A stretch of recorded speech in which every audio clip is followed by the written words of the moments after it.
اعوذ بالله من الشیطان الرجیم. بسم الله الرحمن الرحیم.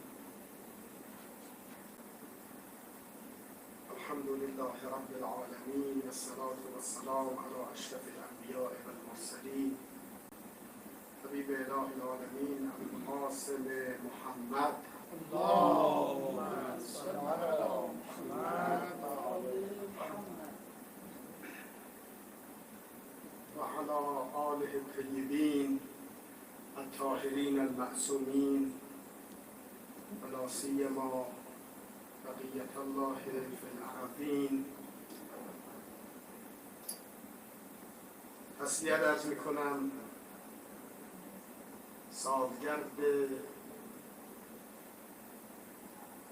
عزای امام حسین را قبل و بیش و پیش از هر چیزی خدمت صاحب عزای اصلی این مناسبت بزرگ حضرت صاحب الزمان علیه السلام، بعد هم خدمت عزیزان پیروان واقعی و حقیقی آن امام همام.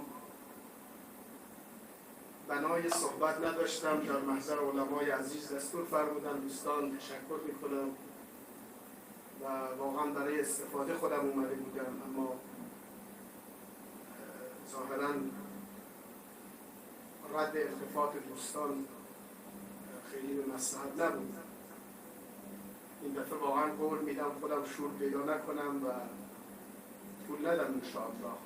به استاد عزیزم جناب حاجی آقای شاکری عرض کردم میکروفون به طلب جماعت تعارف کردن یه مقدار آمد نیامد داره. در حال شور حسینی هم که الحمدلله حاکم است، انشاءالله خداوند شعورشان بیشتر بدهد و ما بتوانیم این مجالس رو هرچه با شکوه‌تر، با شعورتر، در این حال با شورتر برگزار کنیم. این شور و شعور بعضی وقتا تقدم تأخرش معنی داره.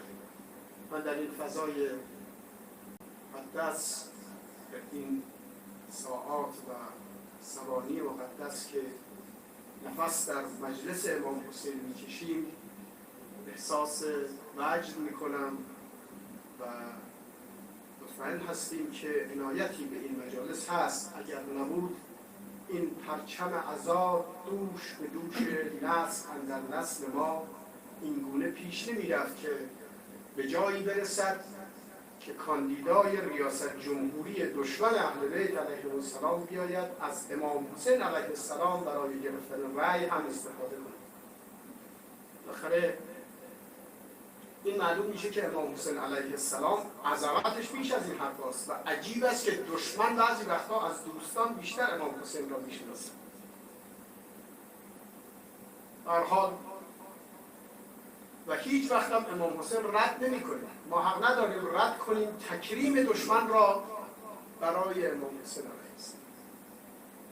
در حال اون نیت اون به خودش مربوطه، ما هم ساده نیستیم، اما در آستان امام حسین علیه السلام آستان کرامت است. همه دوستان شنیدن که بعد از اون واقعی که واقعا در عالم مثلش نیومده، من باور ندارم واقعی مثل واقعی کربلا اتفاق افتاده. میلیون ها آدم کشته شده در طول تاریخ، قتل عام ها شده، ولی هیچ کدوم شباهت به امام حسین نداره. هیچ کدوم در جمیع ابعادش شباهتی به واقعی عاشورا، چرا که واقعی عاشورا و داستان امام حسین ادامه وحی بوده و اتصال به صاحب وحی. و ما فکر نمی کنیم که حالا قتل عامی که در جنگ جهانی دوم شده، قتل عام هیروشیما، نمیدونم و در طول تاریخ از این جنایات زیاد اتفاق افتاده.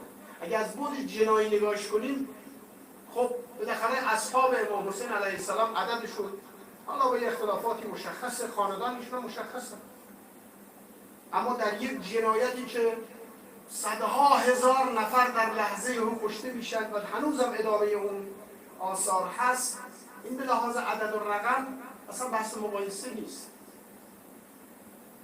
اما من این دو تا نکته رو میخوام سریع عرایزم رو جمع کنم. میخوام عرض کنم عزیزان یک بار ما به امام حسین و امام حسین میگریم، گریه میکنیم بر مصیبت‌های آن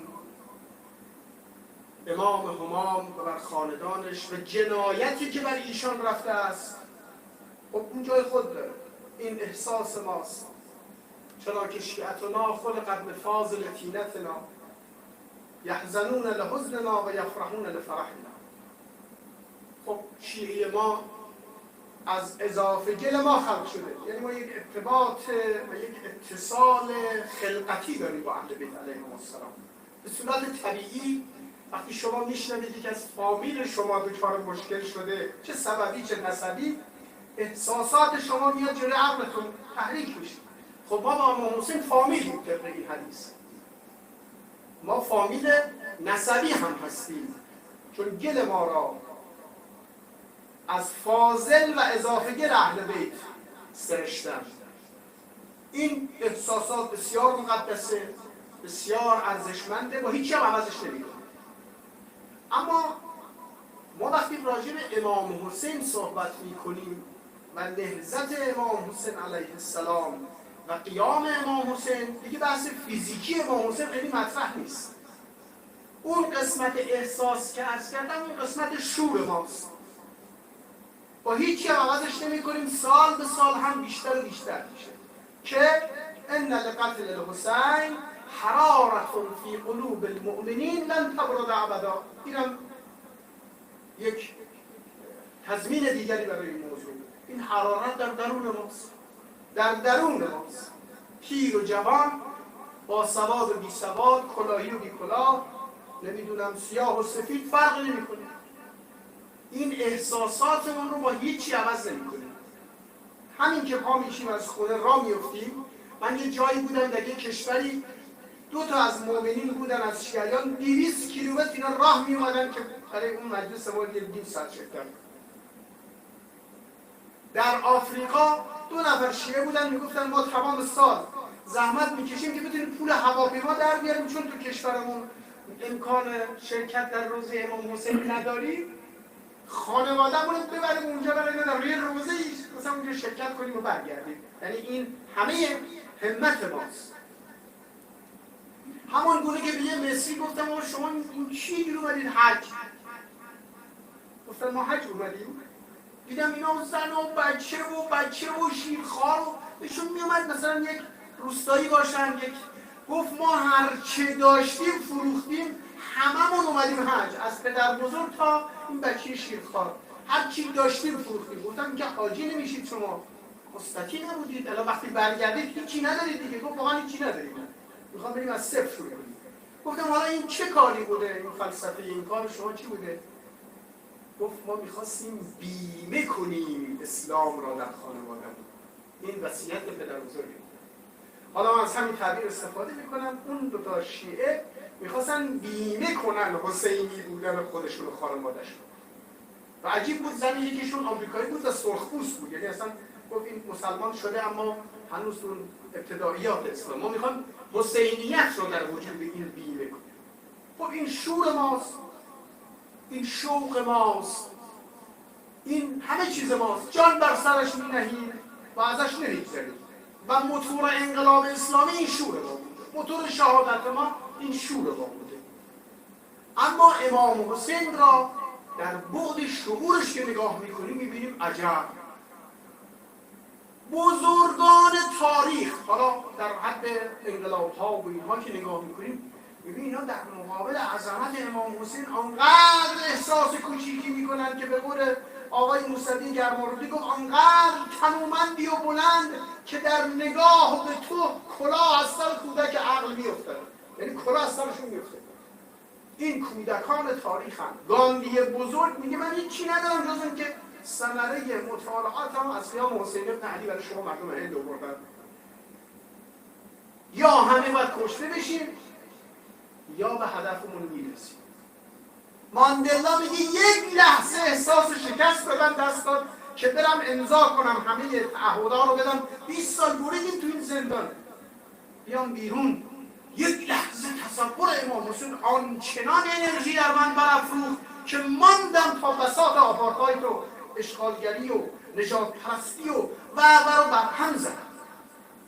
چرا؟ چون امام حسین علیه السلام امام غیر مسلمانان هم هست، فقط امام ما نیست. اینجا بحث شعوره. کی گفته امام حسین فقط مخصوص شیعیانه؟ ما فامیل امام حسین هستیم. اما امام حسین طبق اون اصلاح طلب اصلاح فی امت جدی قراره که چی؟ این امت جد تا روز قیامت دیگه امت دیگری قرار نیست باشه، قراره همه امت محمد باشن. سلامت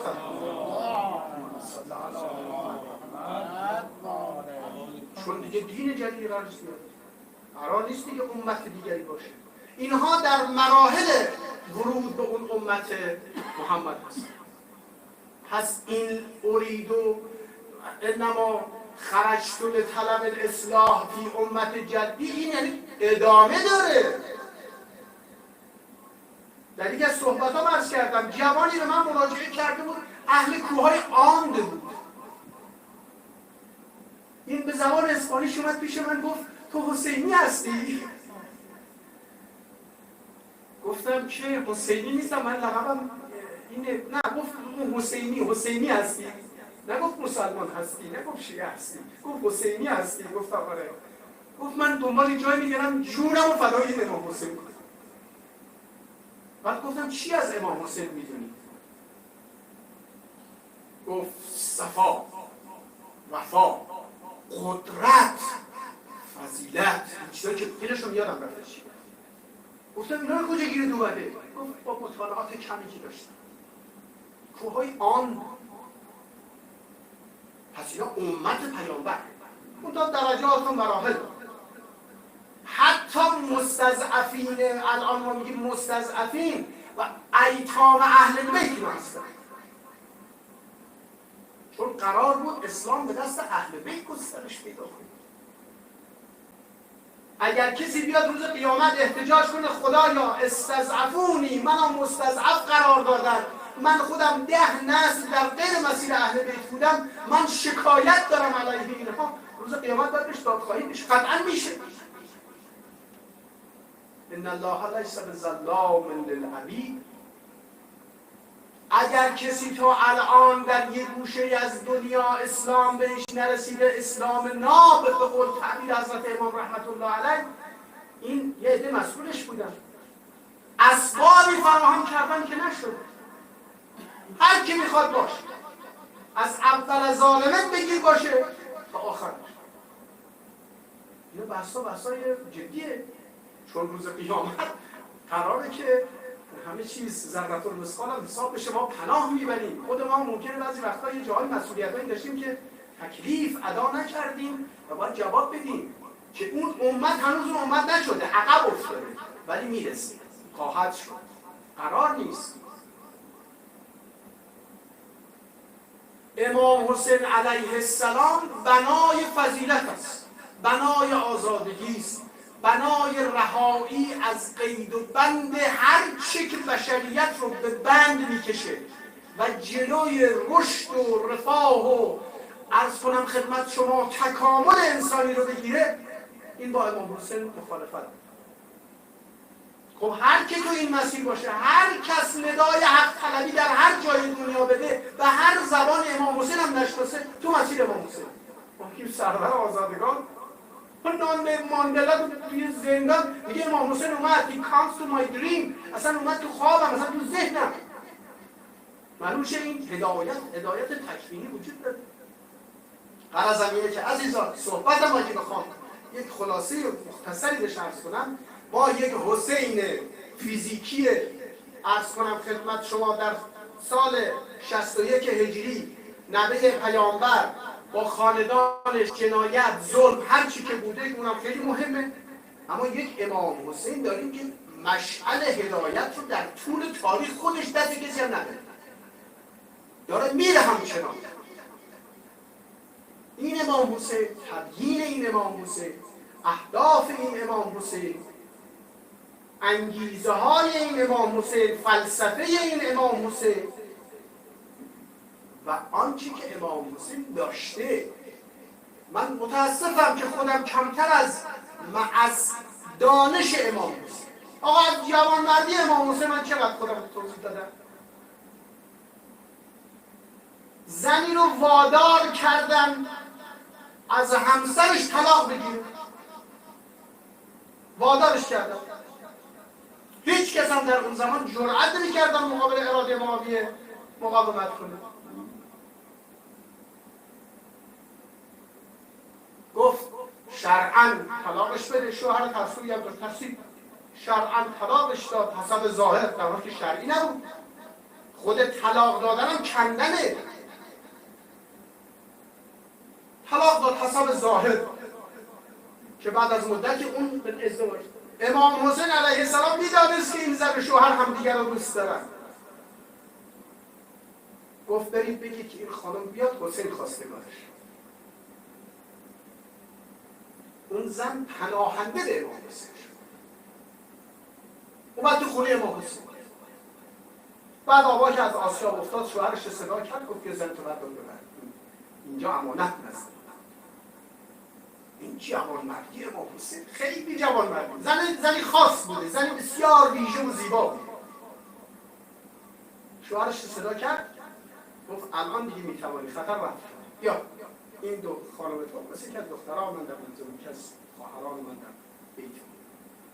جوانمردی امام حسین علیه السلام. اون روز من در سفارت عرض کردم، یک کسی اومد خدمت امام حسین علیه السلام عرض کرد، این شعر خون خیلی آدم بزرگی بود. اون اومد در اون عرب در شعر خیلی عرب با شعر، مثلا عرب موسیقی نداره، به خاطر شعر کفایت میکنه عرب ها. اومد در خونه هی آدرس این و هر چی گفت نه این خریدار را این نیست. اومد در منزل مولا امام حسین علیه السلام. میگم امام حسین کشاورزی میکرد، حضرت عباس علیه السلام بنا بوده، کار میکردن، اینجوری نبوده که از بیت المال رو نمیدونم خودشون همونجوری که پدر بزرگوارشون هنوز چاهای 1000 خورده سالش همچنان داره آب میده، ابیار و علیه نتونستن تابشو برطرف. کار میکردن، زندگی میکردن، بیت المال رو نمیدونم یه حرفا بحثشون جدا بوده. مثلا اینا مالی دستشون نبوده. اگر مزرعه مادرشون هم گرفتن، چون رسول الله اون مزرعه رو داد به خاطر اینکه تضمین مالی امامت و خلافت باشه که اومدن از دستش گرفتن، چون مزرعه خاصی بود. امام حسین علیه السلام در پشت در طرف صداشو بلند کرد، گفت لم یبق لی مال یباع بدرهمی الا بماء الوجه الذی قد صنته و وجدتک المشتری. تعبیر منه، عرض کرد هیچ مالی دیگه برای من نمونده که به 1 درهم بفروشمش و حاجاتمو برطرف کنم. ورشکست شده بود، پیش میاد دیگه. فقط یک آبرو دارم که اونو تا الان به کسی نفت، چون مشتریشو پیدا نکردم. یعنی مشتری آبروی من که گوهر منه، الان وجدتک المشتری، من تو رو مشتری آبروی خودم یافتم. مولا فرمود در باز نکنید، در باز نکنید. فرمود هرچه در خانه داریم جمع کنید من به این آقا بدم. هرچه داریم منظور از درهم و دیناری که بود.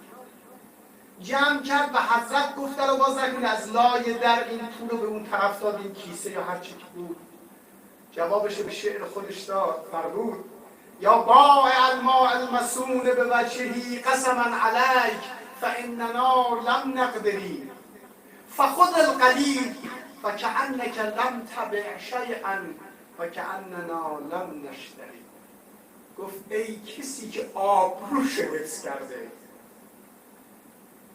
و اومده به من بفروشه، تو خیلی برای من عزیزی. قسما علیک خیلی خیلی قسم سختی، به جان خودت، خیلی خیلی قسمه، خیلی تعبیر، من شاید تعبیر فارسیش رو خیلی بلد نباشم. قسما علیک فاننا لم نشتر یا بائع الماء المسون بوجهه قسما علیک فاننا لم نقدر. من بیش از این دیگه نتونست. ابراز به همون روش خودش ابرازه، برای که مساوات کرده باش ابراز عجز کرد مثلا. دیگه بیش از این ما نتونستیم، به جان خودت دیگه هیچی ما نداشتیم. فخذ القلیل، این کمو از ما بگیر. یه شرط من دارم، نه تو چیزی فروختی نه ما چیزی خریدیم.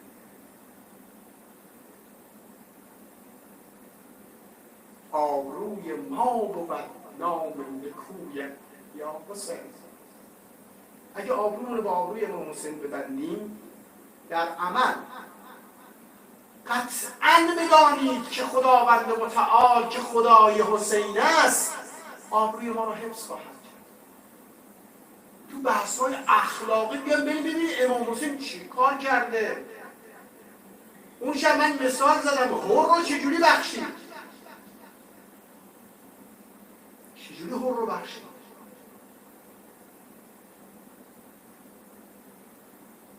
ما در فلسفه قیام امام حسین علیه السلام به پا شدن یک انسانی که خداوند ازش خلیفت الله تعبیر کرده، یعنی اگر قرار ما انسانها در اون مسیر خلیفت اللهی برن باید فلسفه بود. مقام امام حسین علیه السلام بر همون ریلی که چند شب پیش عرض کردم و اون هدایتی که اساسش محمدی و بقایش حسینی و انتشارش صادقی است تا ابدالله باید بره.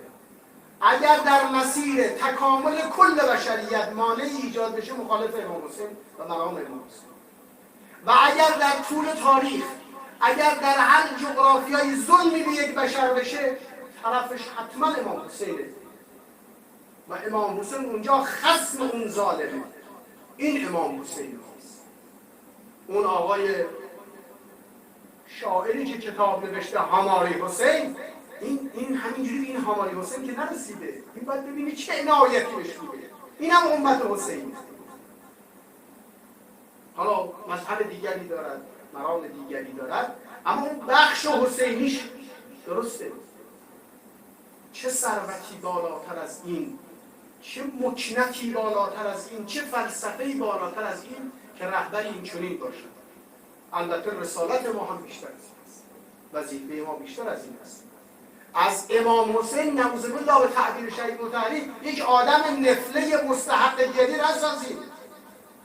از زینب سلام الله علیها که فرمود ما رأیت الا جمیلا، یک خانم ضعیف مصیبت دیده، این زینب وقتی رفت در مجلس ابن زیاد لعنت الله علیه فرمود قتلت سیدنا ولم تبق منا احدا. گفت این مثل پدرش مسجع صحبت میکنه، انگار علی داره صحبت میکنه.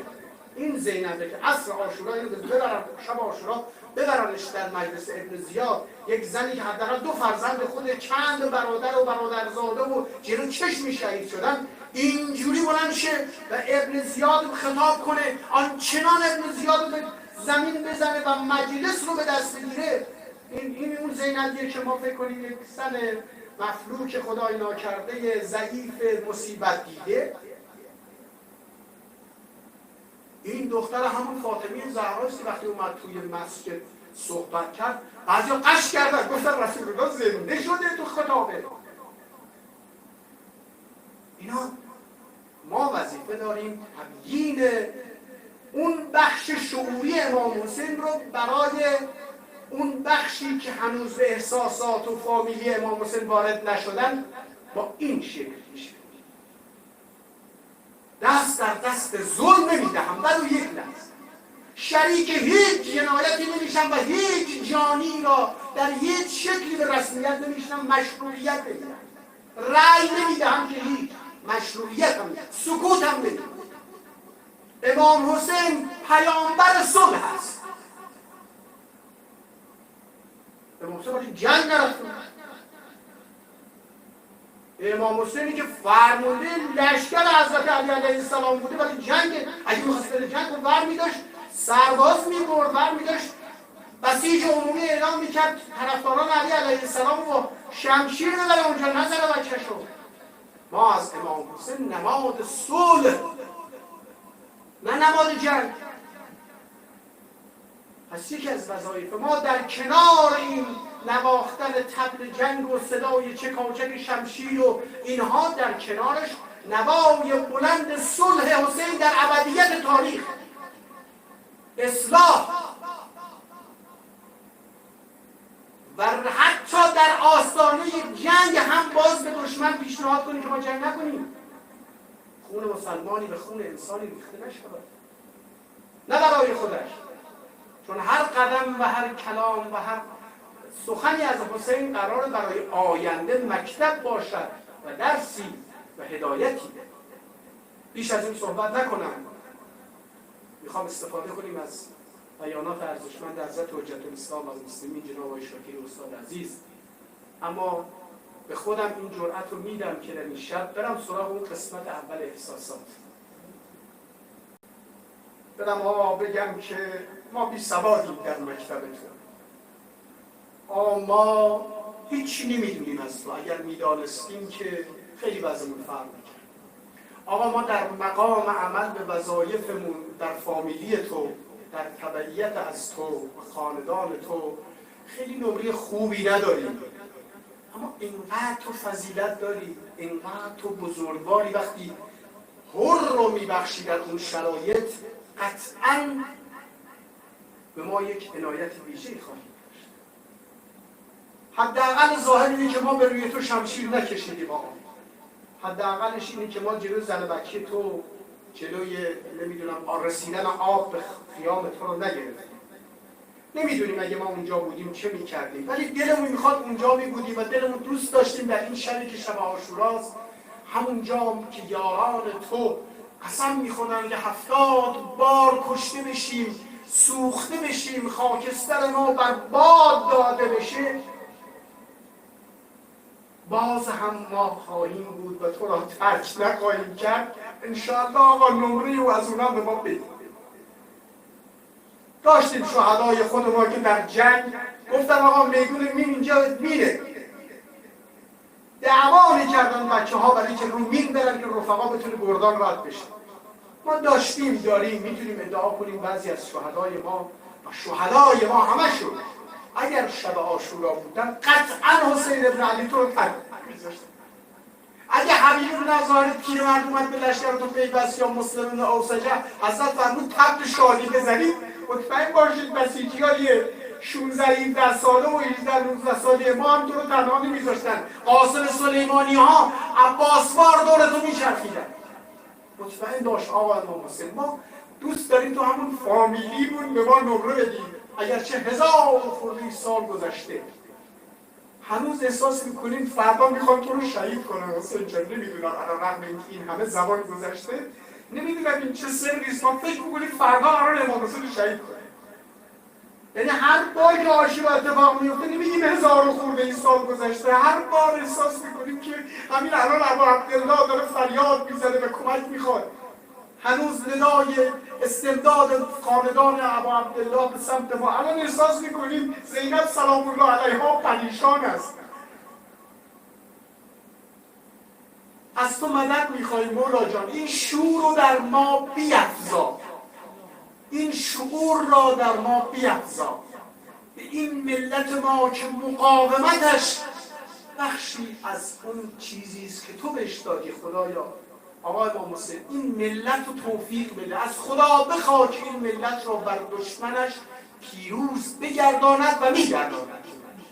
خدایا بزرگان ما، رهبر معظم انقلاب اسلامی، مراجع عزیز ما، خدمتگزاران صدیق را در راه امام حسین، در راه خدمت، در راه فضیلت موفق و مؤید بگرداند. دشمن شادشان مگرداند، دشمنانشان را به دست خودشان خوار و ذلیل و مفلوک بگرداند. خدایا عنایت خود را به این ملت حسینی، به خانواده های معظم شهدا و در رأسشون امام شهدا خدایا عنایت کرده ای، عنایتت را بیشتر و بیشتر بگردان، عاقبت ما را حسینی بگردان و روز ورود شفاعت حسین را نصیب ما بگردان. حسینی به میرانمان و حسینی محشورمان بفرما. به نبی و آله صلوات الله.